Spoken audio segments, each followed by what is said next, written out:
Hello everyone, this is Mr. E2099, the Wandering Stranger. First off, I want to say hello to all my new subscribers. I know a lot of you came over after seeing one of my videos that was on I Love Comics channel. And I want to say thank you to Englentine for sharing that. Today I want to talk to you about the latest issue of Venom. It's Venom number 161. And this is deals with the fallout of the Venom Inc. Crossover.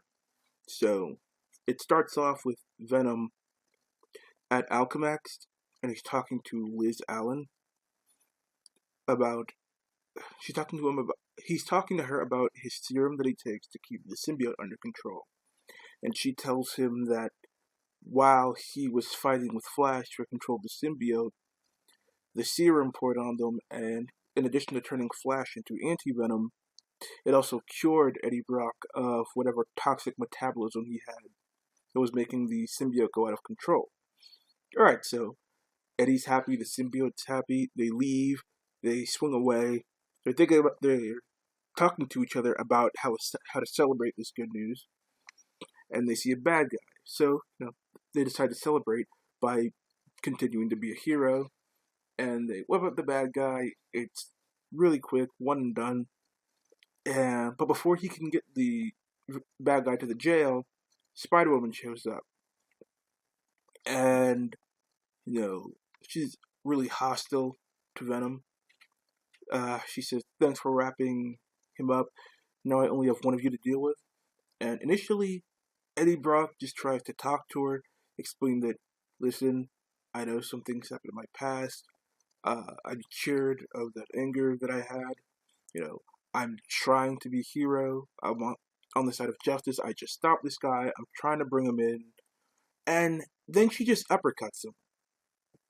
Like, you're there in the middle of a conversation. He's trying to explain why he's good now. And she just uppercuts him.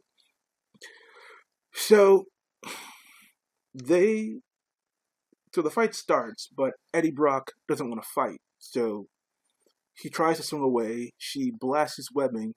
So he falls down on top of a car. Then he picks up the guy that he webbed up and throws it at her so that she'll save him and he can get away. And he starts thinking to himself that, yeah, okay, a lot of the other Venom hosts were really bad, so he has to try and fix his reputation. So he goes back to his job at this tabloid paper, and he tries to convince his boss to portray Venom as a hero. But because of things that were done with previous hosts, I believe it was Matt Gargan, like outright eating people, they're not going to portray Venom as a hero. They're going to try to portray him as a monster.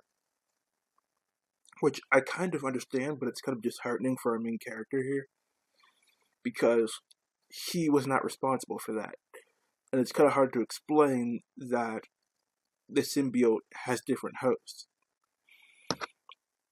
So anyway, he leaves, he goes back, he orders some food, he's just working out, trying to think of a way to convince people that he's not the same guy that he used to be, and that Venom can be a hero the same way he was with Flash Thompson. Then he gets a knock at the door, he opens it, and he gets blasted by Spider-Woman again. It's like, oh yeah, she was following him at his job, observing him talking to his boss. So she blasts him, wrecks his place, and apparently Eddie Brock is knocked out, but the symbiote is still conscious, so he latches on to Jessica Drew to try and show her why it's so important that he and Eddie Brock are partnered together, and he shows her everything about the symbiotes. He showed her, I believe, I think it was Lee, Matt Gargan, the other symbiote offsprings, along with Carnage, Hybrid, and a bunch of other stuff related to, the saga surrounding the symbiotes in the Marvel Universe. And then he tells her that if he's not with Eddie, he'll start to lose control again. So she says, yeah, okay, just make sure that you keep him under control. I'll be watching you. And then the symbiote says to Jessica, you won't be alone in that. So Eddie Brock wakes up and he wonders where Spider-Woman is. And then the symbiote tells him that he convinced her that he was a hero and convinced her to leave. And then Eddie Brock questions the symbiote, like, you're not lying to me, are you? And the symbiote says, nah, Eddie, I would never do that.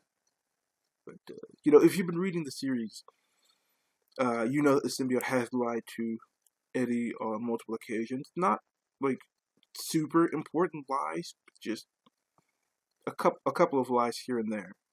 I still believe the symbiote to be good because I really get into Venom when he was a hero with Flash Thompson. So I'm also really liking this Eddie Brock trying to turn things around for his friend Venom in regards to his reputation on Earth, because a lot of the good things that Flash Thompson did were out in space with the Guardians of the Galaxy. But there's one other thing that I want to talk about, and that's SJW Marvel's problem with the way they portray women. Whenever they try to portray a strong woman in Marvel Comics nowadays, for some reason she also has to be a raging bitch. Like, Jessica Drew was having a conversation with Eddie Brock. He was literally trying to explain to her the very thing that the symbiote showed her when it was latched on her. Their whole conflict didn't need to happen. She just saw him stop a bad guy. So, if he had been allowed to continue the conversation and explain to her how he had turned good, this whole thing wouldn't have happened. It's like, maybe let the man explain himself first before you start punching him in the face. I actually like the character of Jessica Drew, but the way she just portrayed here, I don't remember her being such a raging bitch. And we get that a lot with characters like her and Captain Marvel. And it's just, like, women in Marvel Comics have to be either control freaks, know-it-alls, Mary Sues, or just a straight-up bitch. And, there are ways of portraying women as powerful while also being kind and sweet. I don't understand how Marvel doesn't understand this, but, because they portrayed women like this in the past, but I think it's just the current crop of talent they have working for them. It just seems to me that they are less interested in portraying relatable characters as they are in portraying caricatures of what they believe women and minorities should act like. Because based on, what I'm seeing in comics, they've never actually talked with a genuine human being before, because the behavior of these characters are really just all over the place. They're behaving completely out of character, and it's just really turning me off to a lot of characters that I used to love.